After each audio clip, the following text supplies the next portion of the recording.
ভালোবাসার আরেক নাম হোয়াটসঅ্যাপ গাইস। বিল্লাল ভাই কি ভাবছেন এটাই বলবো? কিন্তু না, এটা না। অনুপ্রেরণার আরেক নাম হজরত মুহাম্মদ সাল্লাল্লাহু আলাইহি সাল্লাম। মন থেকে যাকে ভালোবাসি সে আমার দয়াল নবী হজরত মুহাম্মদ সাল্লাল্লাহু আলাইহি সাল্লাম।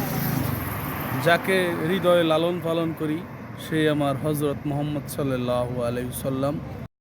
যাকে ভালোবাসলে পাবো আমার আল্লাহকে, যাকে ভালোবেসে পেতে পারি এই দুনিয়াতে শান্তি এবং পরকালে চিরস্থায়ী জান্নাত, সেই আমার হজরত মুহাম্মদ সাল্লাল্লাহু আলাইহি সাল্লাম। ভালোবাসার আরেক নাম আমার নবী করিম হজরত মুহাম্মদ সাল্লাল্লাহু আলাইহি সাল্লাম।